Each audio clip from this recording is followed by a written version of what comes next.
Birgir Leifur Hafþórsson, fimmfaldur Íslandsmeistari í höggleik. Hann ætlaði sér svo sannarlega að vinna þann 7. fyrir þetta mót og það er ótt að segja að hann hafi byrjað mjög vel, Birgir. Þetta var svaka fyrir þér. Já, hann var nokkuð góður. Það voru erfiðar aðstæður í byrjun og náði að berjast í gegnum það og hélt mér inni og byrjaði. Ég var einn yfir eftir 5, svo bara einn undir eftir 7, þannig að það var rosalega krúsjál tími, fá fugla á 7. og 7.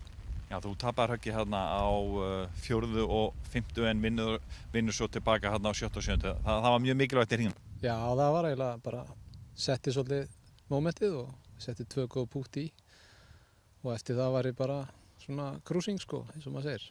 En þú virtist vera aðeins að svona elta Gísla Sveinbergsson þarna á kafla sem hann var í miklu stuði, en svo fór þetta detta hjá þér þarna á 14. færðu Örn og þú setur ofan í á 15. og ert með smá stöð. Já, ég var gaman að spila með Gísla og þetta var skemmtilegt hol og hann var náttúrulega bara í gríðarlegu stuði, frábær spilari og var að púta alveg eins og engill og bara synd að hann hafi endað svona eins og hann endaði en það var bara átti fullt af góða mögum og það var svona kveikt í mér líka, það var svona gaman að því og þannig að maður var helt áfram og var þolinmóður, svo kom mitt break í lokin og það var ánægilegt. Þú nú einhvern tíma að tala lykillinn að góðri spilamennsku á þessum velli, það er að menn þurfa að vera mjög beittir inni á höggunum. Já, þú má ekkert vera of varkár, þú þarft að vera svolítið beittur, slá meira á pinnan heldur en bara einhvers staðar á grínu, en þá getur þú lent í mjög erfiðum bútum. Og þetta er svona bólstrækjusvöllur eins og við segjum og þarfst að púta vel til þess að klára þetta. Og hvað segirðu svo? Þetta er frábær byrjun, hvað segirðu? Það er 3 dagar eftir. Það er nóg eftir og bara vonandi held ég áfram að slá góð gólfhögg og held púttinum eins og hann er og mér kann vel við flatinnar, mér finnst gaman að púta þeim og Er það mjög hraðar?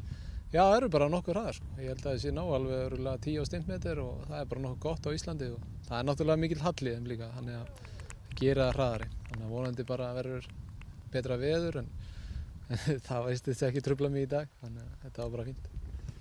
Og þú ert á heimavelli líka, það skemmir nú ekki? Það skemmir ekki og ég er mjög ánægður að vera hér og þetta er svona völlur sem gerir það betri golfara og það er það sem maður svona dýrka við hann og þú þarft að slá vel og þú þarft virkilega að vera á boltanum til þess að skora og það er bara þannig eiga golfvöllur að vera. Leikplanið fyrir næstu daga, bara sama og kannski fyrir daginn í dag, var það eitthvað sérstakt? Nei, ég með það markmið að vera svolítið ákveðinn og samt þolinmóður það er bara mitt markmið og þetta blandaði svolítið vel saman í dag. Ég var grimmur og byrjaði strax, tók driver á fyrstu, miðja braut. En samt svona þegar á reyndi þá þurfti ég að vera þolinmóður og það tókst líka og þetta kom í lokin.